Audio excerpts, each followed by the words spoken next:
welcome everybody. Let's bless, and then I think we need to talk a little bit about the elephant across the border. So I have some text for that, so that we're at least Jewishly focused. Okay, Baruch atah Adonai Eloheinu melech haolam asher kedeshanu b'mitzvotav v'tzivanu la'asok divrei Torah. Blessed are you, Adonai, our God, ruler of the universe, who sanctifies us with commandments, with mitzvot, and commands us to engage in words of Torah. For most of us who were horrified about what happened yesterday at the US Capitol, I thought we should at least talk a little bit about it and our feelings, but also to take a look at some text. And I was trying to think of what possible text could, maybe the siege of Jerusalem or something, but that was by an outside enemy. And it's amazing, if you were watching enough US news, how often they brought up the War of 1812. The British. And how, they gave the British credit for burning down the White House and the Capitol, but of course it was Canadians, who were British at the time. In any case, this, I guess, is the first time that a siege of US government institutions was ever encouraged by a sitting president rather than a foreign power. So, it was a scary, scary thing to look at. And rather than talking about the siege of Jerusalem, the first thing I really thought of, and this was also about, the members of Congress who were kind of trying to overturn the election there, were how do we handle dispute? And certainly in the US, the polarization and the not dehumanization, but the making an enemy of anybody who disagrees with you is, this is the culmination of that. It's not the beginning of that. That started, a long time ago in the US, and our biggest worry here should be, we don't want it to spread here. I've always said to people in that about our synagogue that we are blissfully, conflict-free usually, and that we work things out together, and that even in our government, that's usually the case. Things are not at the point they are in the US in terms of polarization, and I think there's something to be learned from our tradition. So that's what I thought I would share this to begin. If we go through these texts and we want to talk a little more, that's fine, sorry. But I thought it would be interesting to at least look at just a few texts, and Hillel and Shammai came to mind. Hillel and Shammai were pre-rabbis. They weren't quite rabbis, although we usually call them the rabbis. They precede the rabbinate by about 100 or 200 years. They both live around 2,000 years ago, or just before, and were famously rivals. These are two great rabbinic thinkers. We call them rabbinic thinkers. One of the Zugot, the pairs of scholars who worked together in some way, but who argued about everything. Shammai was always more strict. Hillel was always more lenient in most cases. And there's only, I believe I read the other night that they are number 8 and 9 on the list of rabbis who are cited in the Talmud. So other rabbis are cited a little more than they are, but and I believe there are only 3 or 4 actual disputes between the two of them reported in Mishnah and Talmud, whereas most of the hundreds of other disputes between them are actually from their disciples. What are called in Talmud Beit Hillel and Beit Shammai, meaning the house of Hillel and the house of Shammai. So this would be their schools, U of T and McGill, if you like, or, Yale and Harvard, if you like. So not the founders of the schools, but their students who had ideological differences. And they seem to maintain kind of that same lenient and strict sort of ideology as their schools continued long after they were gone. And we'll take a look at a text that suggests why Hillel won almost all of those disputes, because Hillel does win almost all of those disputes, not only because he was often more lenient, but also because of the way he went about arguing. And I think that that is a lesson that we can learn from in the light of what we saw yesterday. So I'm going to share the screen. And some of these texts you've probably seen before. Okay, can everybody see that? Whoop, that? Yeah? I'm gonna move you all to bigger screen. There we go. Okay, so thank you, Brina. The first text is from Pirkei Avot. I'm sure we've read this one before. I know we've shared it before. It's a good one to know when you're in a debate with anyone. And this is what we call in Hebrew machloket. Machloket, if you look at the Hebrew word, and I'm kind of circling it with my cursor over here, in the Hebrew side, the second Hebrew word, kol machloket. A machloket is a dispute or an argument. It comes from the root chalak, which means to divide in half, or just to divide, okay? So a machloket is a division, an argument. And here the discussion is this. Kol machloket shehi l'shem shamayim, any argument that is l'shem shamayim, for the sake of heaven, is for the sake of something holy, for the sake of something truly important, so falehit kayem. It will in the end endure. It is something worth disputing. V'she'ena l'shem shamayim, but if it's not for the sake of heaven, ein so falehit kayem, in the end it will not endure. And then the question is, as Pirkei Avot will ask, what is the difference? Ezehi machloket shehi l'shem shamayim, what is the kind of argument or controversy that's for the sake of heaven? Zo machloket Hillel v'Shammai. That's the disputes between Hillel and Shammai. Because regardless of their points of view, they were trying to forward Judaism and holiness and the will of God. That's what they were discussing. And so even when they disagreed, their arguments were for a higher purpose. V'she'ena l'shem shamayim, and which was not an argument for the sake of heaven, zo machloket Korach v'kol adato. That is the controversy or disputes of Korach and his crew. If you remember from the book of Numbers, Korach, Datan, and Abiram are three members of the children of Israel who rebel against Moses and Aaron, mostly for the sake of power, not for the sake of heaven.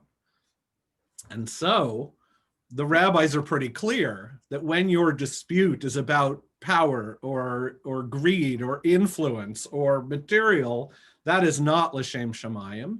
When your disputes are for the greater good, I suppose, that is l'shem shamayim. Okay? Comments, thoughts on that? And we certainly can tell the difference, whether it be in Congress or in Parliament or wherever, as to the difference sometimes. Comments, thoughts, jump right in. Wow, okay. All right. Maybe everybody was up too late last night watching the news. Then, this second text is from Talmud. It's from Eruvin, which of course is well, not of course, but Eruvin is the tractate of Talmud that deals with the Eruv, with that artificial border that is used to be able to move goods within public and private domain on Shabbat. But of course, you know well, that a tractate of Talmud having a topic doesn't necessarily mean that's what the rabbis are going to be talking about, because they go off on every tangent. I will tell you that having tried to keep up with Daf Yomi since a year ago when it started, and I've had some success and some lack of success, that Eruvin coming second, I think, in the order of study was just the worst tractate I think I've ever read of anything. It was just horrifyingly boring. But within it are some nuggets, and I think we've actually studied from Eruvin 13b in terms of other rabbis. But this is, and we may have studied this one also, but this is about Beit Hillel and Beit Shammai and their disagreements and why the halakha, the Jewish law, more often goes along with Beit Hillel than Beit Shammai.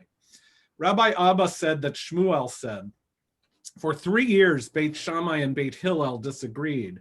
These said the halakha is in accordance with our opinion, and these said the halakha is in accordance with our opinion. In other words, when Beit Hillel and Beit Shammai got together on a question of Jewish law, they would often disagree, and each one would say the halakha goes by us, and the other would say the same. Ultimately, a bat kol, a divine voice, which we occasionally hear in the Talmud and once in a while in Torah, a divine voice emerged and proclaimed, and this kind of dictates Jewish argument ever since, Elu ve'elu divrei Elohim chaim hen. Both of these are the words of the living God. So that a dispute is a healthy thing. It isn't always black and white, who's right, who's wrong, despite what we're seeing in, Congress and politically in many places, but that both sides of the argument might contain some truth. In this case, both sides of an argument, l'shem shamayim, that is for the sake of heaven, contain God's word, even if one of them will be chosen over the other. Okay? However, the text goes on to say the halakha is in accordance with the opinion of Beit Hillel. So both of them make good points, but the halakha goes with Beit Hillel. The Gemara, meaning the Talmudic commentators, ask, since both of these and those are the words of the living God, why were Beit Hillel privileged to have the halakha established in accordance with their opinion? And as I said, I think there's only 3 instances where Shammai wins out. The reason is that they were agreeable and forbearing, showing restraint when affronted, and when they taught the halakha, they would teach both their own statements and the statements of Beit Shammai. Moreover, when they formulated their teachings and cited a dispute, they prioritized the statements of Beit Shammai to their own statements in deference to Beit Shammai. So when Beit Hillel would make an argument, they would always include the words of Beit Shammai when they were arguing. They showed deference to their colleagues. They showed deference to the possibility that their colleagues might actually have some points that are reasonable, even though they disagreed. And because of that, and because of their agreeableness and forbearance, they were voted in, okay, by the rabbis or by God or by their understanding of how Jewish law worked. So when we're having a dispute, be it halachic, political, theological, whatever it is, we do better when we acknowledge the other side. I'm not suggesting that when it comes to US politics, given where they are now, that we can acknowledge things that are simply not true, that we can pretend that there's, voter fraud when there isn't voter fraud, that we can pretend that, that the Democrats are a cabal that are pedophiles and eat children. I think that crosses a line that even Hillel and Shammai couldn't handle. But that it's sometimes the way that we argue that creates that polarization and creates that that sounded horrible. I don't know the word, criminalization of the enemy, right? Of the other side, that they're not only wrong, but they're evil. And the rabbis were smart, at least these rabbis, not to let that happen. to recognize that their arguing was part of a holy process, was part of the way that God wants us to work out our differences. And I think that's so crucial. And even to this day, and look, there are exceptions in the Jewish world. There's exceptions in most religious worlds, right? Where there is enemization, or whatever that word is going to be, that, you know, one group's going to declare the other group beyond the pale. One group's going to declare the other group heretics or whatever. You know, those, at least for us, thank God, are on the fringes of our world. But that I've spent many, many hours and events with my non-Reform colleagues, you know, discussing, admitting that we agree on, that we understand things differently, admitting that our understanding of Judaism is quite different, but accepting that what we're doing is still L'Shem Shamayim. Paul, then Brina, I see hands up. Go ahead, Paul. Yeah, I just worried about, it's fine you have Hillel and Shammai, but when you have false equivalence, when you have fine people on both sides arguments, you know, you've crossed the line. I would agree with you, but I would also agree that that argument is not L'Shem Shamayim anymore, right? And that's the difference. That's a dispute about playing to a true enemy, which is the enemy of white supremacists, right? And is not L'Shem Shamayim anymore. And that wasn't even the purpose of the president's statement in that regard. It was to send a dog whistle, which Hillel and Shammai, I don't think, got themselves involved with. Okay. Brina. I think the difference is that Hillel and Shammai were rational, intelligent people who could respect someone else's opinion and realize that whatever won out in the end was for the common good. And that's not what we have south of the border, that intelligent, rational people who are looking at the United States as a democracy of well-intentioned, amazing leaders that have seemed to have lost their way. I mean, the people who have lost their way do not realize that they're lost. Agreed. I would just caution us to be careful not to suggest that everybody who's on the other side of this, or who are engaging in the false narrative, who are engaging in, you know, spreading rumors that are not really true for the sake of galvanizing their forces, are not all stupid. Oh, I'm not saying that. Yeah, I'm just saying right. Intelligent arguments Right. Okay. to support what their cause is, rather than violence and riots.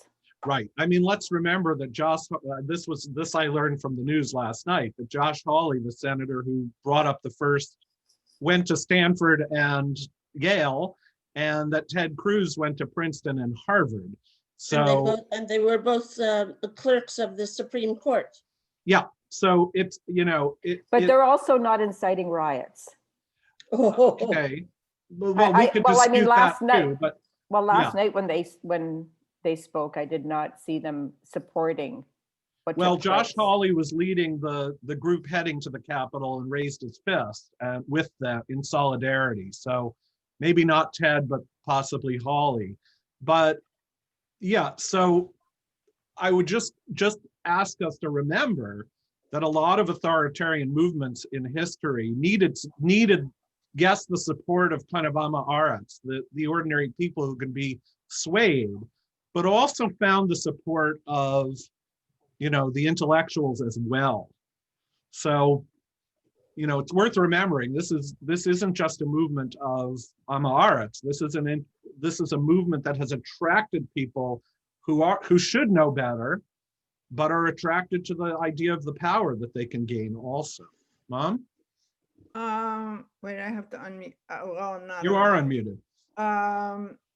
What I heard Doris Kearns Goodwin saying this morning, and what I have really felt in my heart, is that it's a small group that's going to follow and riot. It is not the majority of the other side.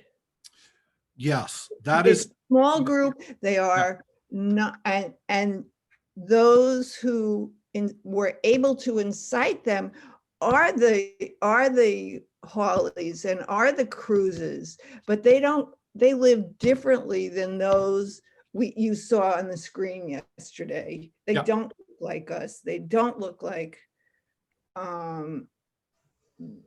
there are people that don't have, and we're promised something. But I also have another question that I put in the chat for you. Yep. And you may have answered this before. What is the living God? That's just a rabbinic phrase that I think it's just a way to emphasize, God's reality. God is always here. Yeah. I'm not sure. I can't tell you that honestly the source of that idiom. But I think it's just one of those other kind of ways to name God. Okay, Could There it aren't be- dead gods. thank You you. know, that God is real and is in our time. I think that's probably what they meant. That's my guess. Could it mean the Jewish God? Well, Their the Jewish God by Hillel and Shammai's time is recognized by us as a universal God. So I don't think they mean ours specifically because they don't believe in any others. I think they're probably simply suggesting, because God sends this voice now and then, that God is still part of who we are and speaks to us today. That would be my way of understanding it. So Barbara and then Karen Fisher. What resonates for me is when you say a better with these disputes, the Uravan came up with the conclusion, better if we acknowledge the other side, what we just mentioned. It's such a big problem, what is happening. As an American living here, I mean, I'm not there, but of course, all of us here are going through the same thing, I think. And we're kidding ourselves if we feel if this is allowed to go on, that it's not going to spread here. Right. I like this thing about acknowledging. I know it's a big problem. Listen, half the population voted for Trump, and what we want to do is to refringe the fringe element and have those middle of the road Republicans speak against them. You like divide up the supporters for Trump. And I think one thing that I just wanted to share that a while ago, and I saw also Bill Maher agrees with me. I was shocked. I was watching Bill Maher on the show, and he says if after this, before this happened, and how split the United States is, and he said, if you meet someone on the other side, you've got to kind of, my idea of what he said was get them involved in some kind of dialogue. And that shocked me from him because he's usually very sarcastic and, and he's flustered. He doesn't know what to do. So I know I'm taking up time, but I just wanted to share something that happened to me a while ago.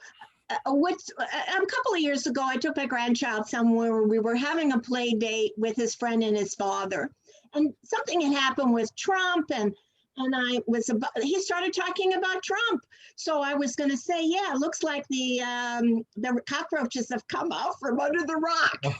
Well, he was a Trump supporter. Oh boy. He started arguing. And you know what? I said to myself, Barbara, you are not going to get anywhere arguing with this man. Nowhere. And I let him speak. And I said, I guess you feel this way because, and he said, yeah. And, because I didn't want to have a fight in front of my grandchild. So, But after that, he really respected me for some reason. He said to my daughter, gosh, I really like your mom. She didn't push me in a corner. I mean, but I said, but does he still have the view? She said, yeah, but but it has worked. I just don't know what's going to work. I think it's such a big problem. Well, This is good that we're studying this today. It's so appropriate. I knew we needed something, Yeah. as again, regarding what Hillel and Shammai understood and what Jews have understood regarding argument for thousands of years, you know, when you tell your ideological opponent that they're stupid, that they're, you know, when you can't find anything redeeming and at least find something to talk about, all you do is push them away. When you push on them, they're going to get stronger, and they're, you know, but as you suggest, what we're going to need to rely on is people in that party to step up. Remember that Nixon didn't resign until the Republicans came to him and said, you got to go, or we're going to get rid of you. Mhm. You know, so it's gotten to that kind of polarization where, and look, I have to say, although it seemed a little too late last night, that those Republicans who got up in the Senate at least and said, I'm backing off. Right. I see where this is led and I'm backing off. Now, you know, again, too little too late. Thanks for supporting this guy for 4 years and letting it get to this. But at least, you know, they somehow came to their senses. Now, I suppose that's because no matter what happens in the next 2 weeks, you know, he's going to be gone. We don't know what he's going to do. We don't know whether he's going to wield influence or try to wield influence or foment more violence or who knows what. Or still You know, Europe. they're jumping off a sinking ship. But I guess, you know, again, better late than never, I suppose.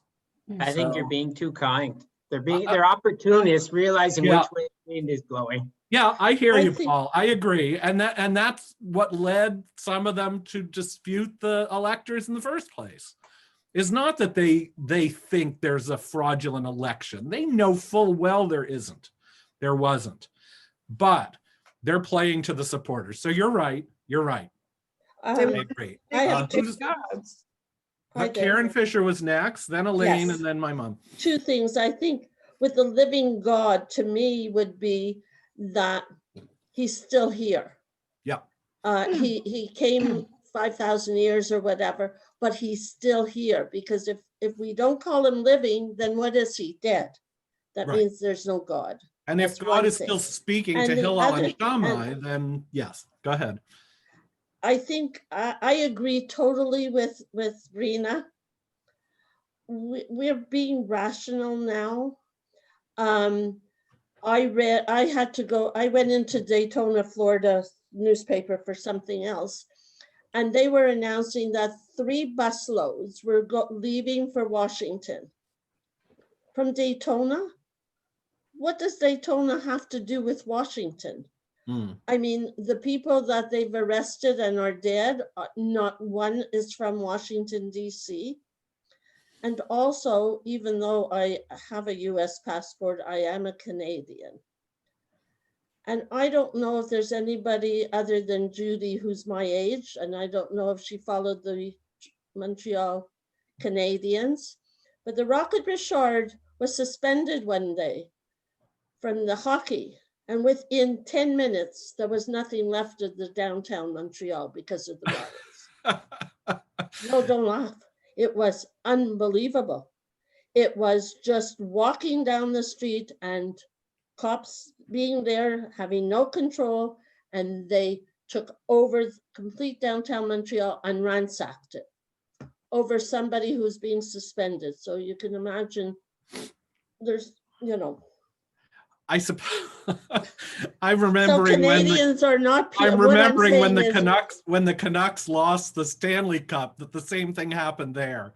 I guess our priorities are different. Our priorities are different. However, that Montreal also had a riot in World War II Yeah, over fascists. Look, look, But we riot for different reasons. right. No society is beyond, you know, it's people rising up for various reasons, but it's a question usually of somebody instigating, you know. Right. But nobody, so- we can't call the kettle black, because we all have Sure. our own.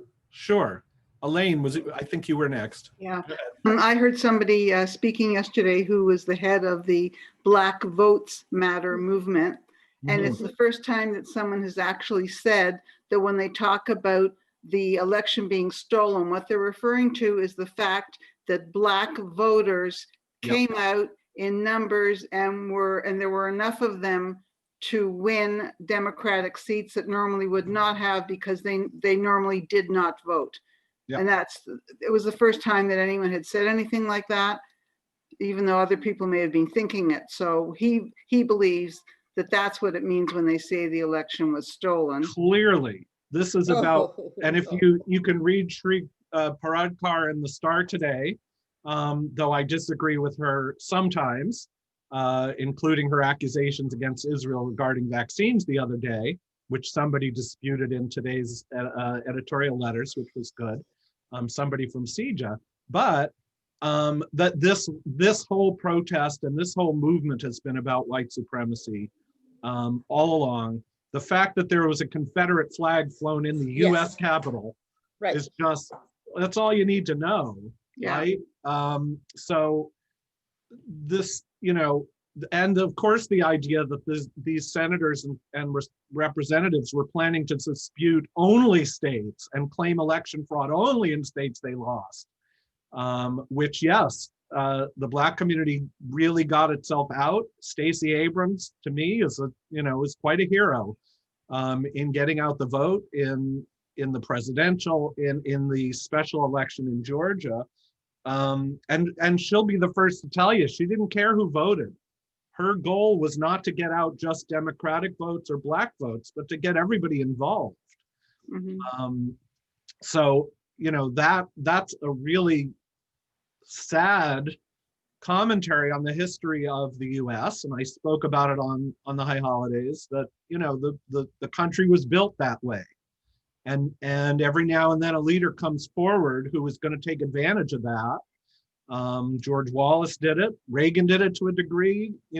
Trump certainly did it, and it works in the U.S. because that foment is always available to you. Mm-hmm. So, it's a scary thought, but it is a reckoning that the U.S. has to go through, Canada has to go through, in terms of Black Canadians and Indigenous peoples, which we're slowly trying, but it is really, really hard to take a history of white supremacy and try to undo it. It takes decades and decades, if not centuries, to try and undo the damage that's been done and the attitudes that have been created over so many hundreds of years. And that's kind of part of what we saw yesterday. So, go ahead, Elaine. And the second thing was that I was speaking with somebody this morning who is a Temple member, who is pro-Trump, which I am not. Okay. And she was saying that it was only a very small group of people who were the instigators for the violence, but that's all people were talking about. But really, it was a very, very peaceful demonstration. According to her, and when I said that Giuliani was shown and was said that it was election by might, and that Donald Trump Jr. said to the senators and to the Republicans who were not going to back Trump that they were going to come after them, she said both of those statements were lies that never happened. Well, strangely enough, we have videotape nowadays, so we know what people said. We know that the president said we're marching to the Capitol and we're going to, we're supporting those senators and representatives who are strong, but the ones who are weak, we need to, essentially, right? But she doesn't believe that. She doesn't believe that. This is a typical, you wonder how these people, how their mental processes work, that it doesn't matter what they are seeing. They are denying everything and saying that it's, the elections are fraudulent and they're behind Trump. And it's gotten to a point. It's gotten to a point where if you're on one side, you're going to believe your side and disbelieve the other side, no matter what. And that goes for left too. Left and right have gotten to that point in the U.S. where, look, I'm a socialist, so I would argue, that Trump has never done anything good, but I could probably find one or two things, if forced. I just don't want to. But that's the same kind of mentality. No, I'm not going to get violent about any of it. but it's gotten to this point where they are wrong no matter what, that I'm right no matter what, and that's what leads to this kind of violence, is that they're evil. They stole the election, and despite all the evidence against, they're not going to believe it because they don't want to believe it. I think my mom was next. No? Okay. Anyone else? Brina. It just brings me to Shmut, that, there was a Pharaoh who rose who didn't know Joseph. Well, they knew Joseph, just like these supporters know. It's just that they're choosing not to recognize what took place prior. Yeah. I just did a bit of study on this morning, and the rabbis talk about what did that mean. Was this a Pharaoh who really didn't know that he existed? Or was this a Pharaoh who wanted to simply undo anything that he did because of the perceived threat? And there certainly is a parallel, to Pharaoh who gins up fear against a people, right? They're like locusts who will cover the ground. They're not like us. They're going to be a threat to us when we certainly were not a threat. Pharaoh did it. Hitler did it. A lot of modern politicians do it. Haman did it and convinced Ahasuerus of it. It happens, it's happened to us plenty of times in history, but it happens to a lot of people who are demonized. That's the word I needed earlier, demonized, who are, dehumanized and demonized. And that is a very useful tool for authoritarians like Pharaoh, like Haman, like Hitler, like, anybody who wants to create enemies to rally their troops to their side. And throughout the history of the US, I'm not as versed in the history of Canada. Politicians have found enemies, be they, be they Native Americans, potential slave rebels, slave rebellions, immigrants. We were included in that group. So were Irish, so were Italian, brown people, Arabs, Muslim, terrorists, you name it. You want to find an enemy, you will rally troops to your side. And politicians have done that forever. Anybody else? Okay. If you look for an enemy, you'll always find You one. will always find one, and you can find people who will join you in fighting them. Right. To me, it's an unethical way to work politics, but it works. It works. I think also with what Elaine was saying, a lot of people only watch one station, Mm-hmm. and you can get into a lot of trouble if you only watch one station or one radio. Yeah, and, it's hard to or tell if something. that's a symptom or a provocation, whether that came out of the polarization that networks realized they could monetize, being on one side or the other, or whether it's a result of that polarization that we want a station that speaks to us. When I was a kid, whether you watch CBS News or NBC News or ABC News, I don't remember talk that they were slanted to one side or another. In fact, US regulations made it so that they really couldn't be. That they had to present the news as fairly as possible. Yeah. And they were actually regulated. Whereas now with deregulation from the Reagan era, you can have a Fox News and you can have an MSNBC and you can have a OAN and all those awful, much, much worse, or what's that guy's name? Penny? Alex Jones, Jones. who can be thought of as your legitimate source of news, which of course is not the case. So that has, I don't know if that's a result or if that's part of the cause. It's probably a little of both. But Judy? the thing is that Okay, on a hold on. light note, why I say this is that happened in my family to my grandmother who lived in New Jersey at the time of the War of the Worlds. Uh-huh. And because she didn't move her radio station, she actually believed that the Martians were coming down the street because he named the street that my grandmother was Oh my on. gosh. And Wow. she was ready to move out. Wow. All she Yeah. had to do was just move the channel and she would have heard Amos and Andy. Right. But she almost had a nervous breakdown. Wow. Okay, Judy. So Yeah, this I is- just have, I Yeah. have 24 on just so I can see what's going on. Yeah. And I just saw that our dear friend in the Democratic Party, Ilan, the one that's, Ilhan Omar. she Yep. wants to draw up impeachment for, You know, I have issues with her Blasphemous. because I believe she was raised as an anti-Semite. Hopefully we can talk some sense into her. well, she's got a long way to go, I think. Drawing up impeachment papers for today doesn't bother me. No, I just, Yeah. of all people, that's. Oh, well, okay. I mean, God knows what this guy could do in the next 13 days. Well, even Anyway. there was another statement on here, but I couldn't read it fast enough. Yep. A Trump, because he can't get on Facebook or Twitter anymore. So Yep. he sent out this statement and he's going on and on about how we've got to fix up this problem of the elections so that there's no false votes. He really hasn't changed his mind. No. And I No. think I think it's time for the guys with the white coats with the long arms come in and put him away for his sake, because otherwise he will be assassinated. Donnybrook. That And could for the be. sake of everybody else.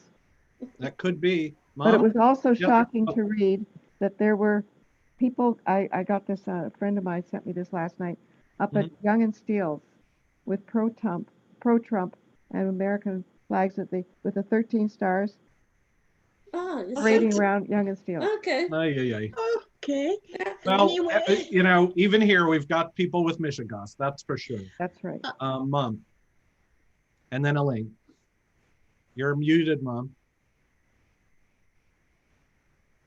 There you were go. Talking about radio news stations and being able to change them. I don't remember when you and Rachel were little and we were in the farmhouse and Rachel came down the front staircase, hysterical, going, the gorillas are coming, the gorillas are coming. I remember that, and it was during the Cuban Missile Crisis, I don't remember, or Vietnam, or one of those, I don't remember which one. Yep. But gorillas in her mind meant the animals were coming to get them, Uh-huh. to get Yep. her.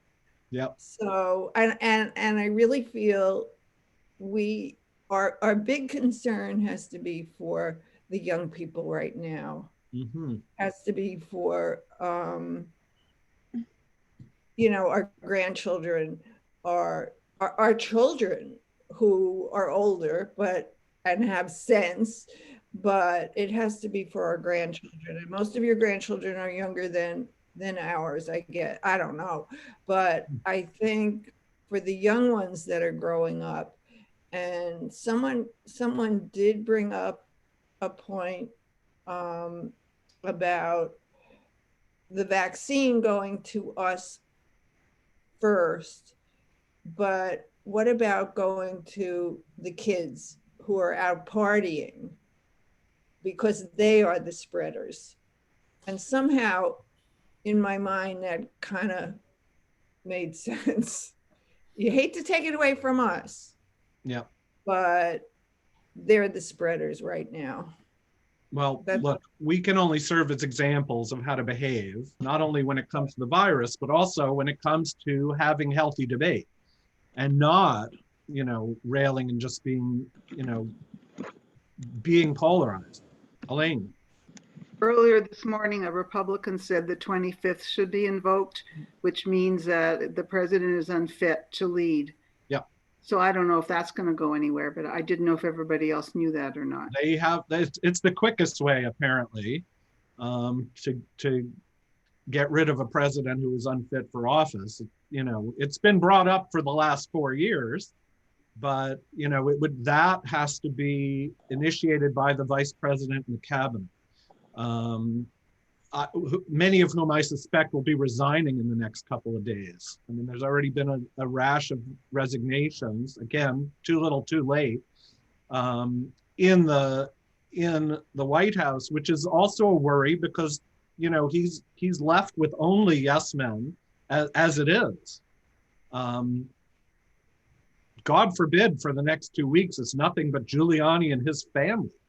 You know, we could have a nuclear war. Who Because knows? just remember the code, he still has the code, and Yeah, that's he my does. worry. Barbara. I'm petrified. Just wanted to share, on top of the big shock of what happened yesterday, I was kind of shocked that Fox News, you couldn't distinguish the coverage of Fox News from any other of the stations. They were Really? just as shocked, and it was abhorrent to them.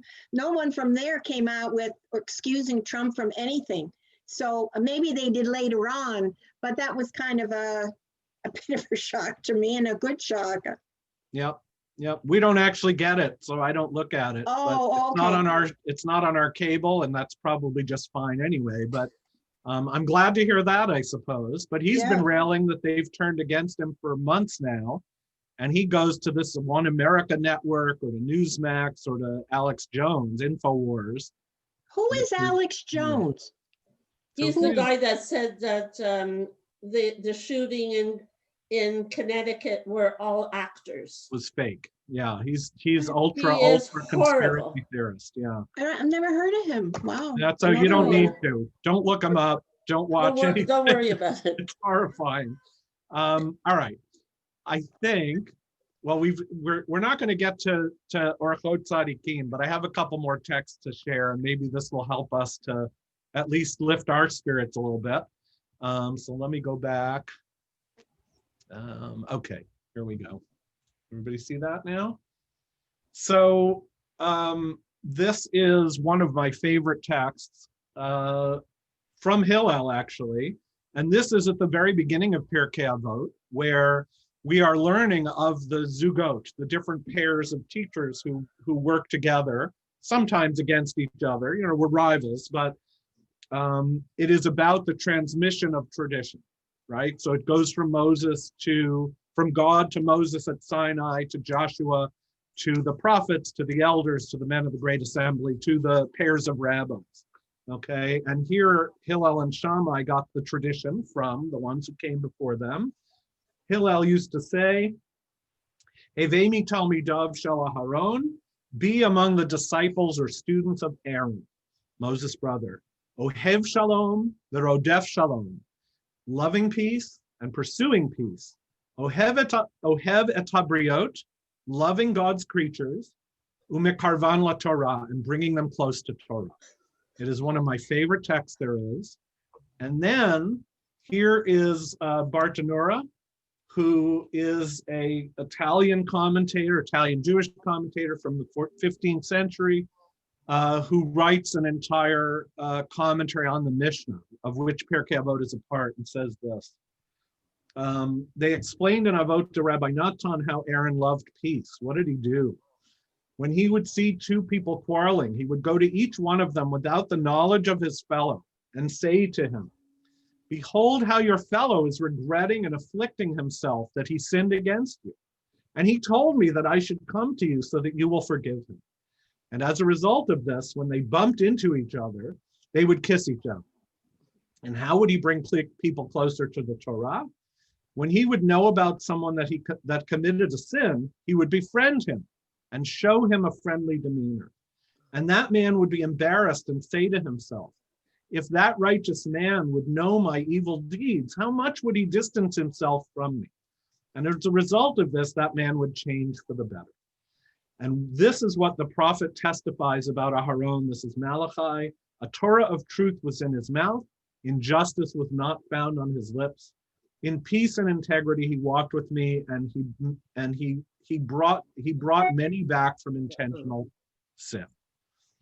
So maybe the answer to demonizing the other or the enemy or the people who disagree with us is to find ways to bring people to peace, to find common ground, even though down there, God knows how they're going to do it. You know, we hope the new president will find ways to do it. We'll find ways to bring people together. And sometimes that requires a communal project, something that we can all work on together. Maybe COVID, whatever response he's going to give to COVID will help if people can agree on it, if people are all helped by it. But this idea of, I don't know that we should be like Aaron, sneaking around and lying to people about how, you know, this guy who you're angry at says he really wants to make up. But you can see that Aaron, at least according to rabbinic tradition, was willing to do almost anything to bring people to peace. And so maybe Aaron can be our inspiration in that. And that knowing, and maybe this is why we saw some of the Republicans turn around, knowing what this led to and knowing what it would do to their reputations, because sometimes that's all you can help people with, will at least bring them to behave a little better. We can only hope. So maybe that'll inspire us in the ways we think about politics and the ways we think about theology and belief and our understanding of the way the world works. So thoughts, comments, last chance.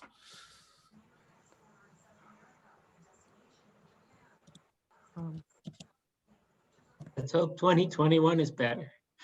Halavai, from your lips, Paul, to the living God's ears, that things will be better this year, and that we can find ways to work together to get rid of the real enemy, which is a tiny virus that none of us can even see.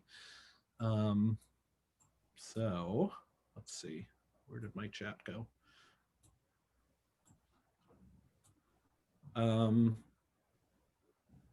Okay, Sharon. I just want to say something positive. I saw things unfold in real time yesterday, and it was terrifying. I have children living not too many miles away, and I am very terrified of things spilling outward. Having said that, I felt such pride when Congress reconvened after being terrorized and carried on and did what they did. And I found that in this very difficult time, a very positive thing. So I just wanted to bring that up. There were glimmers of hope. There were certainly glimmers of hope there. As Paul says, we should be wary of people's motives. But you know what? Despite the motive, sometimes the gesture is important too. That it has an effect even if the motive is not quite right. So Sometimes a tiny light can spark and pass it on, and that's maybe. I just think it took a lot of guts. Yeah. For example, Nancy Pelosi is not a young woman. Some of these, I guess in my head, I'm thinking the Democrats, but they came back and they did what they had to do. And I guess the question would be, would we have the courage to do the same?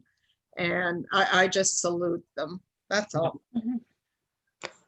Sometimes it takes that kind of crisis where they were all in danger, right? Yeah. For them to find ways to even if it was halting, even if it was slightly self-indulgent, to try something. So I will certainly give them credit for that.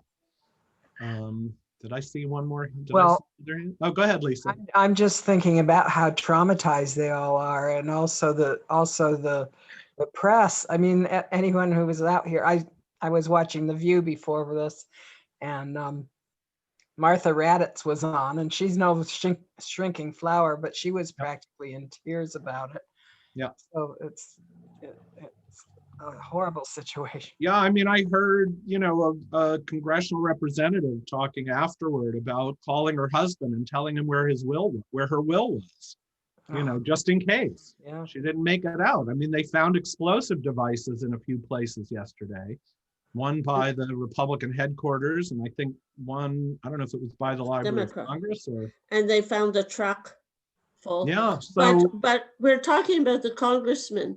But there was one congressman that said, some of the staff is really new. We have to remember that there are people there that are not Congress, that they're young people, and they were hiding under desks in dark as these guys were roaming And as an old government worker, that is the scariest thing. Yeah, and remember too, that all the new Congress people and senators Right, were just sworn in on the 3rd.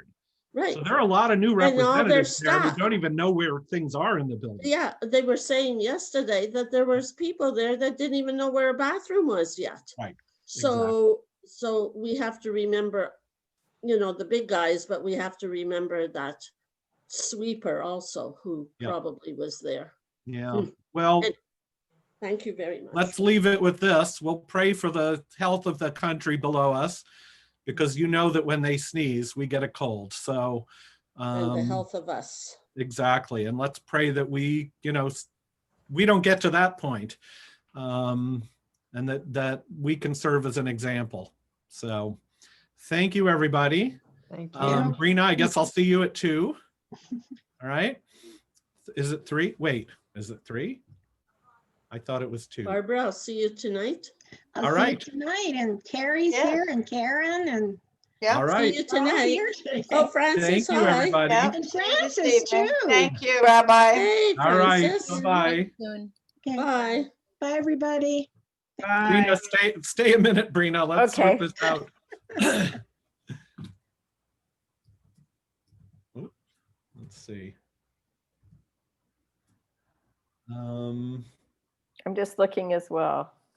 Oh, Okay, you're right. It is 2 It's p.m. 2 o'clock. Yeah. Oh my goodness. I'm so sorry. No, that's all right. That's all right. So we'll see you then. I will see you at 2. All right. Very good. Thank Talk you. later. What happened to Edith, Mom? Oh, I can Oh. leave and you can visit with your mom. Yeah, I'm good. Oh, that's okay. Brina, it's Okay. She called right before I was coming up Oh, and said, "Oh, I'm going to a lunch and learn with Corey." She said, "Oh, I've been looking for some things to engage in." So I said, "All right." And I shot her off the thing and I said, "I'll talk to you later." And there she was. Meanwhile, I overflowed the coffee pot. So there's coffee all over the sink for Dad to come to clean up. okay. And is So Mary? she'll be back. I hope so, but I Okay, think she'll good. come Saturdays. Okay. And this is what I did when, look, now you have to look. Oh, that- wait. What's I that? tried to use a curling iron. I burnt my head. Oh, boy. So I hope I didn't say too much. I tried to bring no. it back to living God. I do not believe it's all Republicans. I was so impressed that no matter what side they were on, I saw people helping people, throwing their bodies on them in Yep. in that room. Yeah. I was just so proud, and I can't stop crying Yeah. because this It's feels tough. like 9/11. Yeah. I know. All right.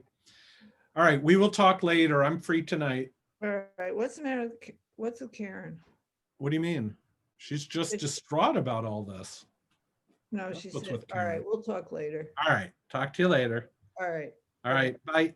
Bye. Bye, Miriam. If you're still there. I don't Okay. know where he is, so. All right. Bye. Love you. Bye. Love you. Bye.